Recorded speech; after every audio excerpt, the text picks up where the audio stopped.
大家好，歡迎收睇語文慢活，我係你嘅節目主持人語文。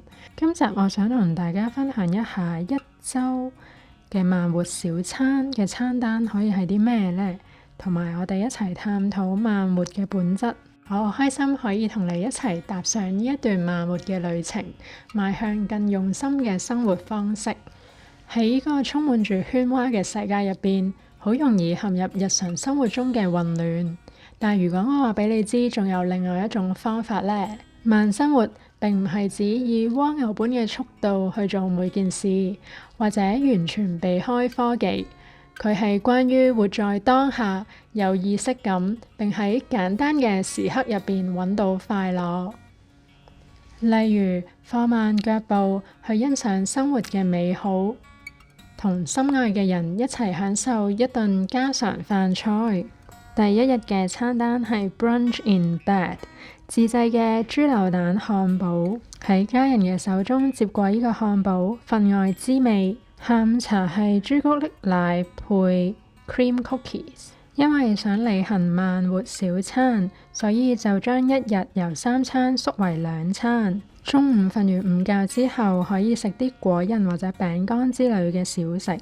晚餐簡單咁食一味麵豉湯同埋吞拿魚飯，再配芒果乾作為甜品。去欣賞生活嘅美好，唔單止係享受家常飯菜，仲可以喺大自然中悠閒漫步，或者沉迷一樣創意嘅愛好。第二日嘅 brunch 係牛油果沙律。晚餐係自製嘅牛肝醬，配上中東薄餅，再加上薄荷葉，清新可口。牛肝嘅好處係包括幫助提高能量水平、免疫功能、紅血球嘅生成同埋認知能力。飯後嘅小食就係鷹嘴豆製成嘅糕點。鷹嘴豆嘅好處係幫助控制血糖、控制體重同埋支持心臟同腸道嘅健康。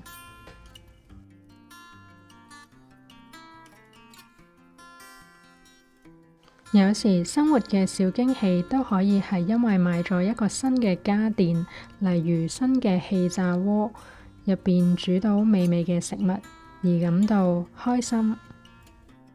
第3日嘅正餐就係照燒雞腿，甜品係朱古力蛋糕配牛奶。點解慢活喺當今嘅世界係咁重要呢？因為喺崇尚忙碌同生產力嘅文化之中，我哋成日都忘記優先考慮我哋嘅福祉同埋同他人嘅連結。慢活就係令我哋能夠重新利用時間，專注於真正重要嘅事情，並同自己同周圍嘅人建立更深入嘅聯繫。第4日嘅正餐嗌咗外賣，係龍蝦卷，入邊有蟹柳、青瓜同埋好味嘅龍蝦，仲有係用紫菜包起嘅。龍蝦有 Omega-3 脂肪酸，佢亦都可以幫助預防甲狀腺疾病、憂鬱症同埋貧血。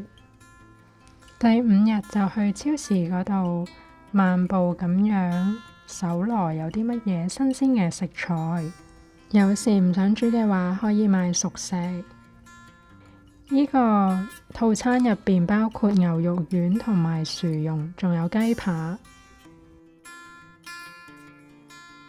第5日嘅正餐係嗌外賣，照燒雞腿，配上唔同嘅醬汁。有機嘅雞腿呢，佢嘅飽和脂肪含量較低，維生素同埋礦物質嘅含量亦都相當高啊！佢含有豐富嘅維生素 B6、磷、泛酸、鐵同埋鋅。